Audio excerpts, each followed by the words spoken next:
Welcome to the CTO Studio. We have Scott Williams, the VP of Technology of, guess who? CD Baby. Compact Disc Baby.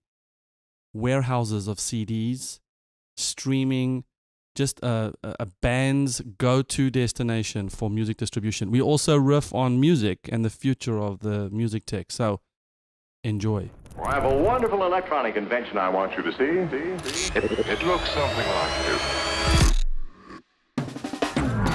Welcome to the CTO Studio. I'm your host, Etienne de Bruin. The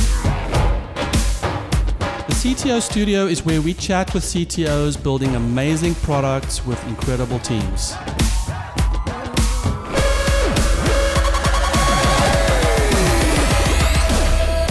Have you chatted with a CTO lately? Scott Williams is in the CTO Studio. Welcome. Thank you. Did you just arrive from Portlandia? Yeah, I got in this morning. Is that show for reals? I think it's pretty real. Yeah, I mean, some of it gets carried away, but do you enjoy watching it, or is it too much of yourself? I love it. I think it's pretty good. Yeah, That's but I know it offends some residents. Interesting. Yeah. Some residents, Yeah. some citizens. Yes, I remember watching District 9. Did you watch that? I did. That was the sci-fi with the apartheid cat food thing. Yeah. Interesting that you remember the cat food. That's what they ate, right? The Yes. aliens. Yes. No, so I'm just saying, for me, when I watched that, I was like, oh my goodness, here's another rendition of South Africa's history Right. of segregation, but now let's do it with insects and space aliens. Right. But when I left there, I was almost in tears, and it was one of the best movies I'd ever seen. It was a pretty good movie. I remember being a little confused by it, just having to have somebody explain what actually did we watch there. But I remember that the aliens liked the cat food. I thought that was a nice twist. That The cat food. Yeah. Hey, it's the movie with the cat food. Ah. So you and I had a special moment, and I'm gonna riff on this one last time. We went to the CD Baby warehouse where you are chief of technology. Yep. VP technology. And Yeah. yes, VP technology. Yep. I have to learn to get that right. And CD Baby for the Gen Z millennials was the go-to place for bands to get into the promotional vehicle, the machine. And when I was there, for the YouTubers, That's a CD. this is a compact disc. Right. And is a CD in there? Oh yeah. Compact disc. And if you will indulge me, the person in the middle there is me. And 3-piece rock band. And we found this compact disc through the super sophisticated algorithm of finding stuff in a warehouse. And we found this in like the far back corner where CDs go to die. Well, there's 1.5 million CDs in that warehouse, and they're stored. It's called random bin stow, so they're just stored with a number. And so, yeah, we had to look up. Gary helped us look up that number, and then it was a hunt to go find, row 20, and I think I think it was just random, but we were down on the bottom. We were on our knees. Yeah. And You found it. I did, and I must say that CD is like 14, 15 years old. And those are the last two copies And I don't that think we so. had. No, No. I think someone in the band still has the Oh, okay. other copies. I mean, the ones on our shelves, those were the last two. So we're done. Well, we're ready to get more from you. So it's called a restock request. Actually, I'm gonna say that our best release, which was our 4th album, is something worth listening to. It's called Dirty Virgin, Okay. and it's in iTunes. I mean, I listened to those. I thought they were worth listening to. Thank you. Yeah, there's some good ones on there for sure. I was on the bass. Yeah, I thought that was that sounded really good. I thought you guys did a good job. Did you master those yourselves, or did you? we didn't master it ourselves, but we definitely didn't use pros. Mm-hmm. We used more sort of hobbyists. The second two we got professionally mastered, and our fourth one, I would say again, Dirty Virgin, shameless plug for a band that no longer exists, but is still in the iTunes. Okay. And I think we used TuneCore for that distribution. Okay. And so CD Baby is you've obviously had to reinvent yourself Mm-hmm. for reals. Yep. Like how did you navigate that? Well, so CD Baby just celebrated this year is our 20th anniversary, and so I've been with the company for 5. So a lot of the reinvention Happened before you. predates me, but no, I think the spirit of helping artists get their music where it needs to be, and especially independent artists that want to get their music out to their fans, that mission has changed. Early on, it was CDs, and there still are people selling CDs.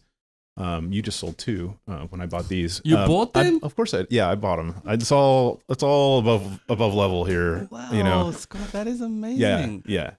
I think you've just sent our sales numbers through the roof for 2018. You're trending right now. It's true. But yeah, so we've had to reinvent ourselves. So then, when iTunes came along and everybody wanted to be on the iTunes store and downloads replaced physical formats.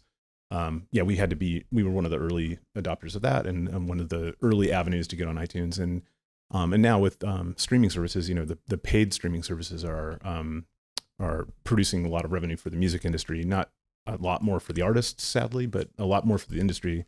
And that's another trend that we've had to kind of navigate. So yeah, we distribute everywhere that you can distribute music. We're there. Do you think that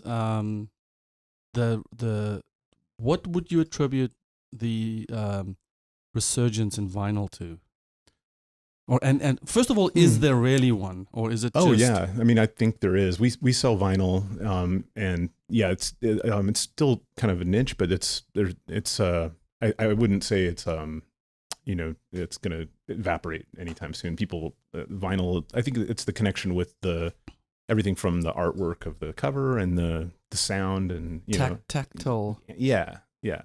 It's amazing for me how I don't know if it's because I'm growing older or if it's because the music delivery has changed, but I just don't feel a connection with music anymore.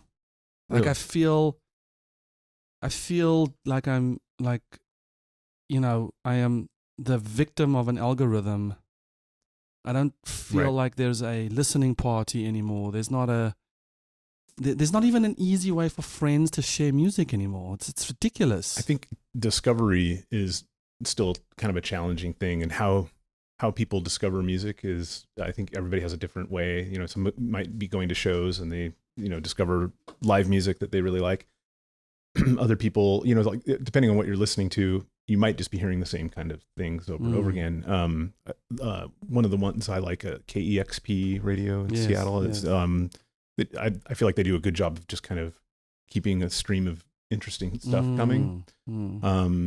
But yeah, I think if you're just going off algorithm playlists at a streaming service, you might be missing some things. And I do feel I used to look forward to discovering new music, but now when I see, so I'm on Apple Music, now when I see the new music playlist, I'm just thinking, this is going to be hard work, because I happen to listen to the Waterboys and then the Eagles and then Creedence Clearwater, and now my new music mix is going to be a whole bunch of shitty folk bands. Yeah, I think Pandora and some of those algorithms, I think they do a really good job, but there are limits to what what technology can do. So I tried to, I think we talked about this. I tried to combat this with my music website by having a curated playlist where the listener builds a relationship with the DJ, and then because of that trust relationship with the DJ, they're willing to stomach new music, which is what you're doing with KEXP. I think that's the right model, is you find someone that has similar tastes or that you've built some trust with, and then, you follow their recommendations. And they're not always going to be right, but your chances go up that they would find something you'd like. Yeah, so now you're not, it's like if I say to you, I need you to try this dish. It's going to be amazing. Let's go to this restaurant. Right. You're more predisposed to liking it. I'm not saying you're going to, but Right. you're going to give it a good old try. Yeah. Because we have a relationship. Right. Yeah. Unless you've tricked me in the past with, cat food or something at a restaurant. Like I would, yeah. But your point is valid. It's like that trust is built, and then somebody can leverage that to kind of help you find music that you might like. Is everybody at CD Baby somehow related to music, like fanatically versus mildly? It is. There's huge music fans everywhere, and lots of musicians, and some excellent ones. When we have company parties and there's a karaoke bar or something like that, it's like the pros are there. There's some really great people, but not everyone. I would say the majority. Not everyone has musical talent. Like I don't have any, for example. But you look like you can shred it, man. My musical skills are developing. Those are developing skills. What are you working on? I took some guitar lessons about a year ago, but I've kind of I need to pick that up again. So what drew you to join CD Baby? I had friends that had used CD Baby as a service before, and they had a position that was interesting to me at the time, and it's a good group of people. I think of the places I've worked, I haven't worked with better people anywhere. It's a great team. Mm-hmm. So, and I like the mission too. I mean, for me, there's a connection with helping people succeed and sharing in their success, certainly, but also helping them kind of break through. Yeah, I mean that is that's a huge passion of mine. So this is my hypothesis, or my theory was, every city has a Beyonce type. Mm-hmm. So why would I spend $350 to go see Beyonce when I can spend $35 to go see Beyonce in City X? And support them before they were Beyonce. Yes. That's a good theory. Because I might like the formula. Right. That's why, I had this huge resistance towards cover bands. Mm-hmm. Because they were like, they sold out. Until I realized I get to go and see a band perform the songs I love from the band I love live.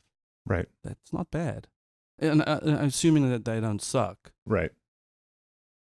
Yeah. I mean, I think live music is another great way to support independent musicians and also to discover somebody that you might like that you would have never known about.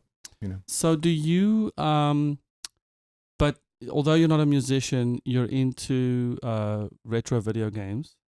I mean, top 3 games right now that I played. I'll probably go with some NES classic titles. I liked Metroid. I liked that one a lot. A game called Rygar was pretty fun. I'll probably have to use Tecmo Super Bowl here for the third one, because I spent, just based on the number of hours spent playing that. That's. Are you still into that? No, not really. But I'm interested in the whole scene of people that still play those games. And so, I mean, just last weekend there was a Tetris World Championship in Portland, where the world's best Tetris players show up and compete. And there's a documentary on that. One of the people I work with, he's friends with the people that run that tournament, and so he's active in the Tetris community. But yeah, it's just interesting to me that people still play those games, and some people play those games exclusively. Like they're the speed runners on Super Mario World. You've seen some of those. They can beat the whole game in a few minutes. Yeah, it's like there's a meta challenge. I mean, did you read or did you listen to Ready Player One, or did you see the movie? I saw the movie. Yeah.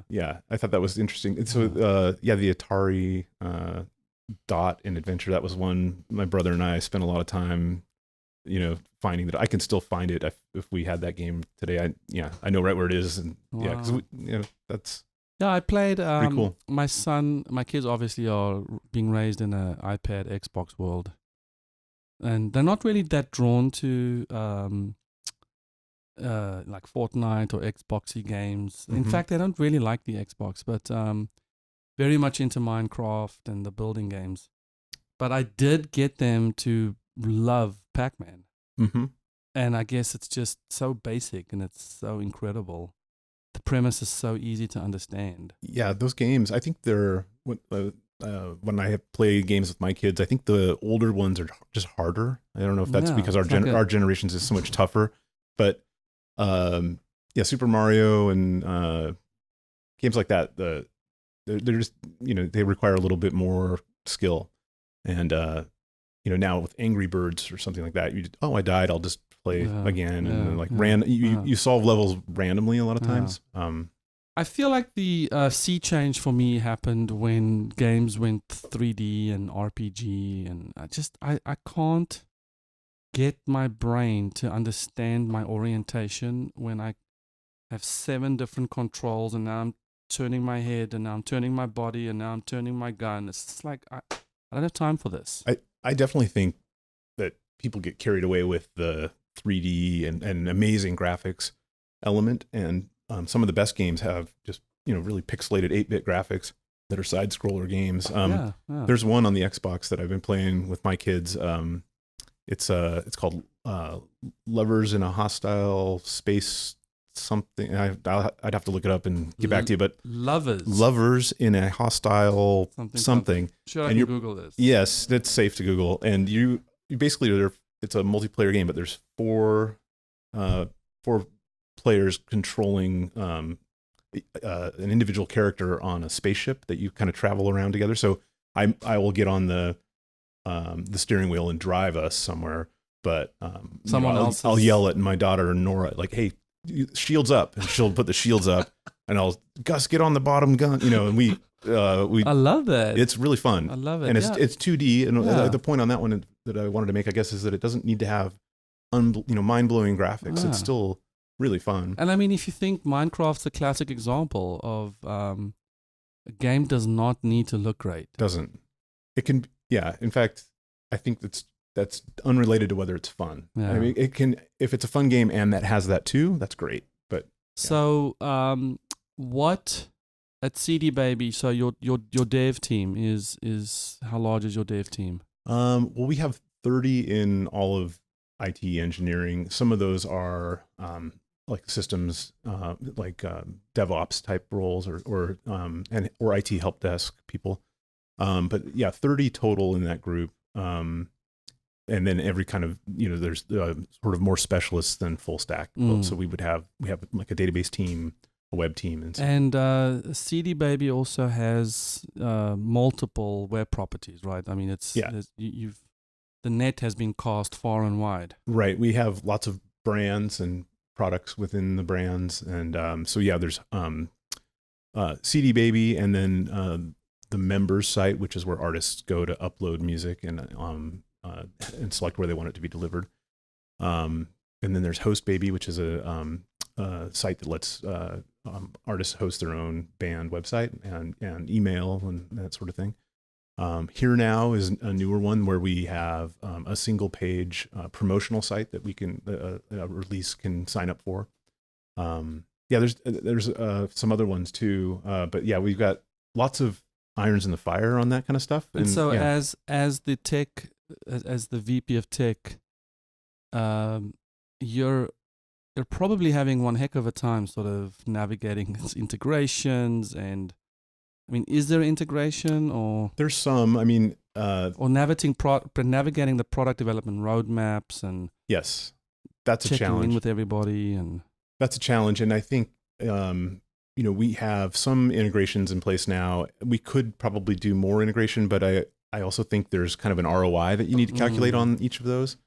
So yeah, I mean the integration choices that we've made so far have been ones where it clearly unlocked some sort of valuable thing for users. A good example of that is if you're releasing a CD, releasing an album, and you also want to promote it during the checkout process, you're able to create a Here Now page. And what is the Here Now page? It's a page that you can point users to that has links to all the places where that music can be found. Okay. And then you can also allow people to stream, listen to the music a little bit there too. And do you was the strategy behind all the acquisitions to sort of cover all, of the funnel, like, bands at different stages, or is it just is the music tech space just a mad dash for what seems to be valuable properties? Or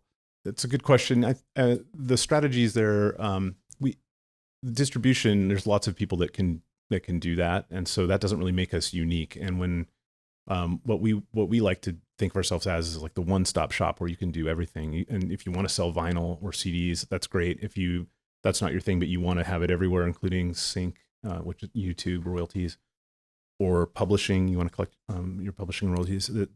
We have a single place where you can do all of that. And so some of the things that are newer are services that we're trying to sort of add above and beyond. So the promotional aspect of it, there's a product that we acquired called Show.co, which is not exclusive to CD Baby customers. It's available to anyone, but it's free for CD Baby, and it allows you to do campaigns like unlocking tracks for email addresses and things like that. Okay.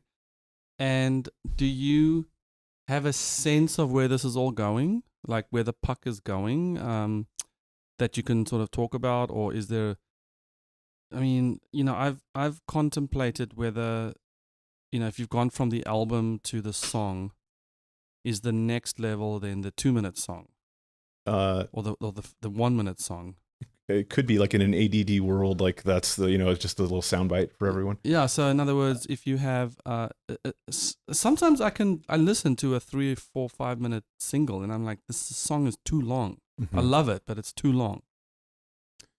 Yeah, I don't know, like overall music industry trends. I'm not sure about that, but I do think that there is a lot of people that are really good at making music probably want to be making music and not filling out forms and dealing with so we're trying to take away the painful part that is not as fun, and replace that with something that's more simple. They set it all up once and then they're kind of done.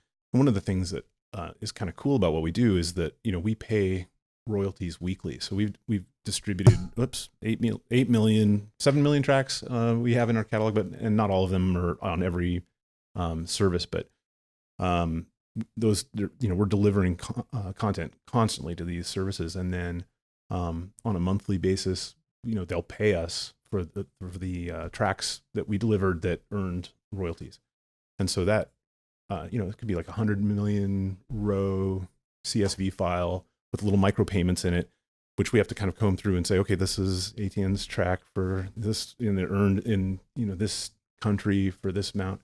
So we're aggregating that data across all of the partners that we have, and then if you have earned above your pay point that you set, then we'll issue we'll cut you a check or PayPal or something like that. But one of the things that I think is unique in the industry is we pay every week. We've paid over the last 20 years. I think there's only been like 2 or 3 that we've missed. We haven't missed a payment in the 5 years that I've been there.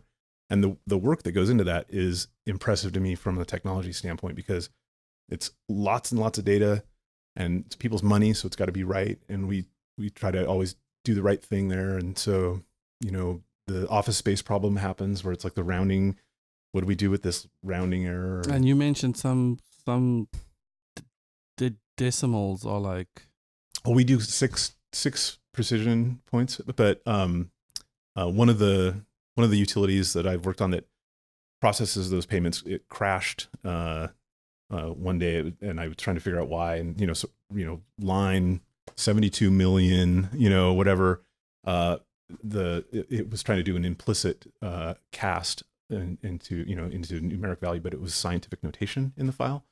So, which was kind of sad, because that meant that somewhere a stream of a track was so small it had to be communicated in a scientific notation, the value of that. But no one's making any real money. I mean, there's probably the top 2%, or you'd be surprised.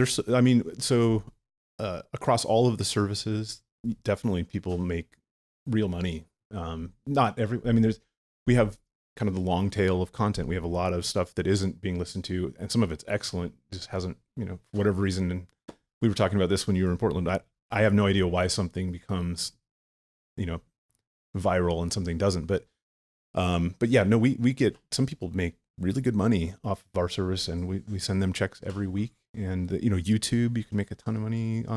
Is YouTube one of the channels that you distribute to? Yeah, they're a little bit different. So they have YouTube, Google Play Music and YouTube Red. I think it used to be called Music Key or something. So there's a music service, and then they also have what's known as Content ID. So if we send them the music, and they fingerprint that, and if they detect that in a video, it can be monetized. And so that can somebody could have a song that gets monetized in a viral cat video or something, and they get a ton of it's people do really well. It's impressive, but not everyone. I mean, not everyone.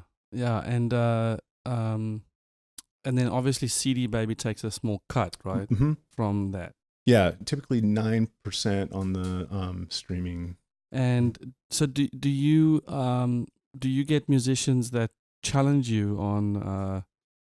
We could have sworn we had more plays. Or you guys suck. Yeah, I mean, I think there's some of that. I mean, what's surprising, most of the people that call us, we have a great customer service department.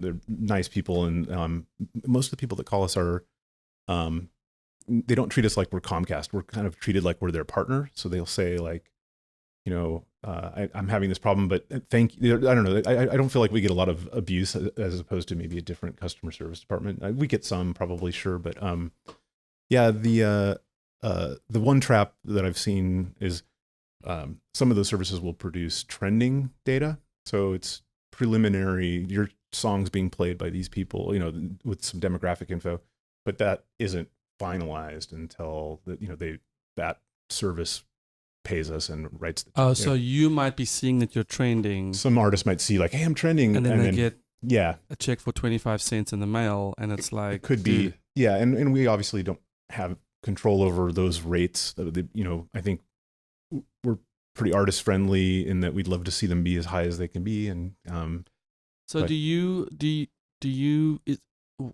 is Bandcamp part of your thing, or is it a different thing? That's different. And we have a lot of Bandcamp fans at CD Baby. I think back when we were retail only, like CD sales and downloads, is probably more competitive thing, but that they're different in a pretty fundamental way, that they don't do the fulfillment. If you sign up on Bandcamp, then you're going to be doing the fulfillment. So meaning that you'd ship out the CDs. Yeah, you're shipping. But what's nice about that is you could also do merch if you wanted. And do you think that so can I have my WAV files printed to vinyl through your service?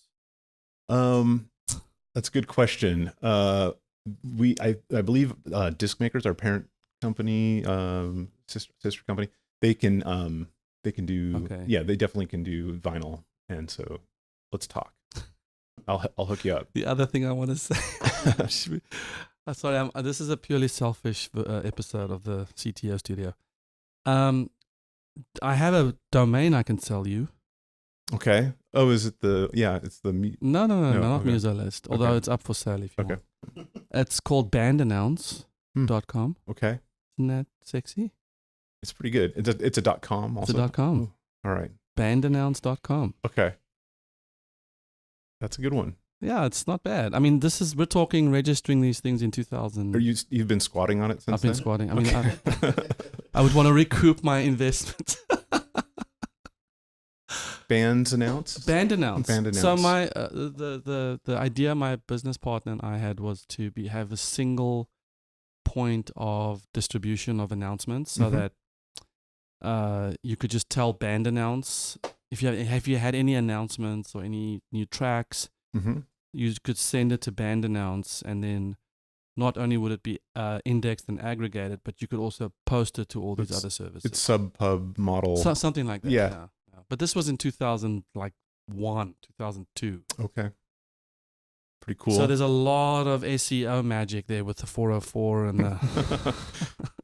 It's I'd love to see the Google Analytics on that. How much traffic you're driving there? No. Okay. All right. No. We literally haven't done anything with that.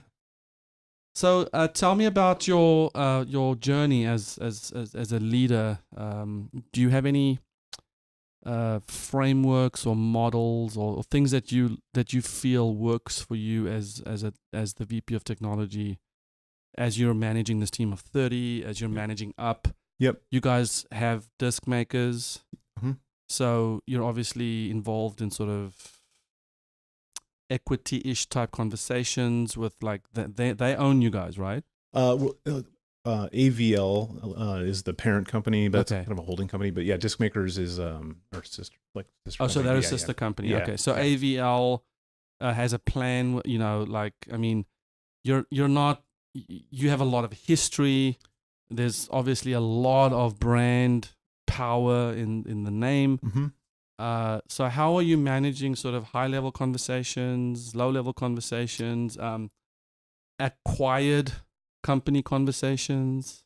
Yeah, I mean, I'm not sure if I'm answering exactly what you're asking, but I think as far as like frameworks that I've used, the challenging part, I'm lucky to work with some great people, and the team that I have they're fantastic. I think we've had a few changes over the last few years that have resulted in a feeling for me that we have kind of a one team mentality, which I really like, that we're all kind of on the same page. In the past, it might have been this team didn't like this team, and some of that stuff is not around anymore. And I really like that. But I'm a fan of sort of the servant leadership model where I'm trying to help people find win-wins where this is good for them and their career development, and it's something the company needs. And I've in my own path, I've kind of not responded well to authoritarian top-down leadership. I think that is not a good fit for knowledge workers and technology folks, where you if you're saying, because I said so, I'm the smartest one here because I said so, you're going to build compliance. And I think what you should really be shooting for is selling people on, well, I think this is what we should do, but being open-minded and trying to surround yourself with people that will challenge you and don't feel like their job's on the line when they do that. But if you sort of give people more empowerment and more autonomy, and sell like ideas and try to kind of point them in the direction, but let them own the path, I think you end up with commitment instead of compliance. And that's so much better when you're going to build it that way. It's not how I would do it, but you're going to own it. And as long as you are aware of what I'm concerned about, go for it. Like, I like that better when I'm in that position. Somebody gives me the power. And then do you have a mini freak out on the inside? Yes. Yeah, that guy's going to get me fired because that's never going to work. No. Yeah, I mean, what's tricky about that is I'm trying to do that where I'm trying to not meddle in things and give people support. I think servant leadership gets a bad rap sometimes because people think it means, people pull up in the morning and I'm pouring them coffee and, rubbing their back or something. I'm not saying that you're just serving them all the time. You're still holding them accountable for some goals and high standards and things like that, but you're trying to let them choose the path forward. Yeah. But one thing that I think has happened is it's a little bit scary where if you have these people that are capable of running their teams and they're smart and they're doing great, it does cross your mind, well, why do they need you anymore? I had a vacation a couple months ago, and I remember thinking for about a week, I hardly got nobody really needed me for anything. And I was thinking, is this failure or success? What is it? Because it feels the same. They don't, Yeah. I think it's success in the sense that absolutely I should be free to work on other problems. Yeah. But it also feels weird to not be needed because those people know what they're doing. Yeah. No, I think the hero complex is something that holds a lot of us back, which is, I want to be the hero of the problem. Mm-hmm. And while I'm complaining about it, I'm actually secretly loving it. Right. And I think getting yourself out of that, where you don't derive value from that, but you derive it in how you're driving the organization forward, how you're prototyping new things, how you're blocking and tackling for the team. I think that is maturity. Yeah, the hero complex is, I totally get that, because if you're needed for everything, there's some security there, and you feel like you're a rock star in this little world. Everybody thinks you're the person that knows it all. But to give that up, you're basically, with one of the key points, as I understand it, of servant leadership, is you're trying to basically groom your replacement. You're trying to help people feel like they're able to function, and that they have a path. And I think if you're doing it right, you have high retention, people that are satisfied. Yeah. I remember when I was CTO of my company, and the thing was running pretty smoothly. I had a big problem, with what my role was, and I realized that over time I was growing more and more frustrated and angry. I was coding some incredible prototypes, and I believe I was doing things that was looking over the next year or 2 year mark, but I couldn't get rid of this intense feeling of loneliness and what am I still doing here? Am I still needed? Mm-hmm. And I realized with my CEO's help that I was attaching my value to my work. Mm-hmm. And because my work wasn't being released or produced into production, I was feeling devalued. I had something similar I've been leading teams for about 10 years now. And prior to that, when I was writing code as my main job, and I'd been doing that for a while. And I think my brain had associated a certain amount of code as productivity. And so when my work turned into going to meetings and dealing with other problems that aren't as fun, frankly, but also just different, I'd come home at the end of the day and think, I didn't get anything done today. I'm failing. This is terrible. But really what was happening was the work I was doing had changed, and my brain hadn't kind of registered that. I think for us as software devs and people who found our identity in our individual contribution, that is a damn hard transition to make. Yeah. And I considered quitting from my startup 4 or 5 times because I just thought that, well, I can't live like this. I'm unhappy. It's definitely true for me, and I think for a lot of people that it is more fun to write code. It's pretty simple. I think what was enlightening to me when I first started leading teams was I thought the hard part of the job was going to be leading the development team, and I was thinking, how am I going to do this? These guys are smarter than me. Some of them, I'm going to get exposed. The imposter syndrome. Yeah.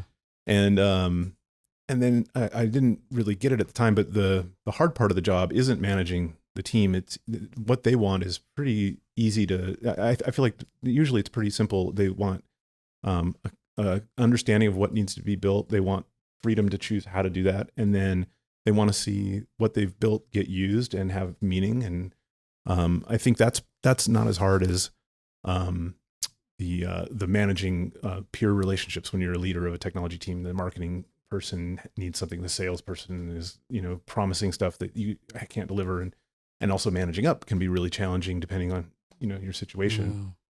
Those I walked right into that blind, and that was the hard part of the job and frustrating too. But it's still getting chances here and there. I don't write a lot of code, but I still get chances once in a while to do it, and it's super fun. But it's I think where I started seeing my value was to anticipate what was coming down, the pike, and to understand that there are things forming and formulating in the future that I need to do everything I possibly can to be ready for. Mm-hmm. And so sometimes that means going really far out with cutting edge technologies, services, startups, incubation that's happening around in your space, probably like music, coin, and blockchain and all that. Yep. Going all the way there and then running all the way back, like almost the scouts that went out to quickly see what was ahead over the hill and then running back with a report. And that could be fun. Yeah, definitely. And I do think there's I have to be aware of when I choose to work on something, I have to be aware of the impact of that. If I take the wrong thing, it might be interpreted as I'm meddling in some of the, I don't think they could do it or something like that, which is in my mind, I'm trying to be helpful, but in the developers would look at me and say, well, we don't do it that way anymore. Have you ever had a pull request rejected? No, they keep me in my own repos. But I think, have you had that happen? Oh my goodness. My team has given me the middle finger to countless pull requests. With spite in the rejection, or is it just? No, just like, when will this guy learn that he's no longer doing production code? Yeah, for me, what's helped is I'll pick something that nobody wants to do. Things like ad hoc reports or something like that, or sometimes little command line utilities that we need something that does this, but no, that's it's not interesting to them, and then I can kind of own that. But yeah, that's a challenge. Do you, as we close, do you have any thoughts on blockchain and music? Yeah, I mean, I think the technology behind that is there. It's proven. It's got some really compelling aspects that could be used for decentralized documentation of rights ownership. I mean, that's pretty great. A system where people could query to see, well, who owns that and how much should they be paid, and then do that without having to trust anyone. That's pretty great. I think for me, it comes up a lot, and it doesn't seem as much of a technology problem as an industry problem. There has to be intent to people that are benefiting from the current system need to be able to get on board with that. So yeah, I mean, I think there's lots of different startups in the space, but I haven't seen any one yet that's really kind of turned the corner. Yeah, I think somehow I think some service is going to come, like an existing service or something else, and before you know it, they're going to be like, well, you've been using blockchain this whole time. You just don't know it. You didn't even know it. Yeah. And these things are so much easier now, or our cut is reduced, or there is no more transaction fee on this because we're just doing it this way. Yeah, direct from the creator to the listener. That'd be pretty cool. I mean, I think I was thinking how sad it is. Sorry, I was thinking how sad it is that,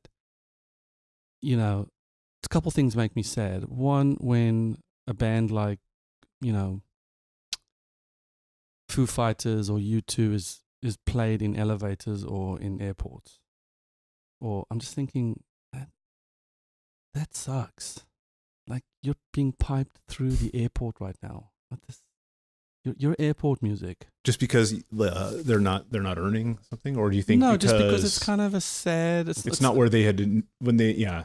I don't know what they're thinking. I'm just thinking. Sure, as a nobody band, I'd be thrilled. As a mega band, I don't think I've ever heard Radiohead piped through the airport. Right. But when I hear Coldplay or U2 or Foo Fighters, I think, wow, it's kind of it doesn't feel right to me. Do you really want your music in the airport? For them, and the second thing that makes me sad is that when your song is being played in the restaurant, that you don't like. When I listen to an MP3 on my phone, I wish that I wish the band could know how much that song meant to me, other than 0.005 cents for the listen, right? Right. Like, oh, they must love it because they just paid me a fraction of a penny. Right. I wish there was a way to say, you know what, this song really, like, I'm listening to it, it's 10:15 p.m., I'm driving home. Right. Like, I just want to be able to, while I'm listening to the song, I just want to be able to type or push a button so that U2 can in Ireland was like ding ding ding ding. There's this guy driving home in the rain. You could tweet it. You could just say, "I like this song."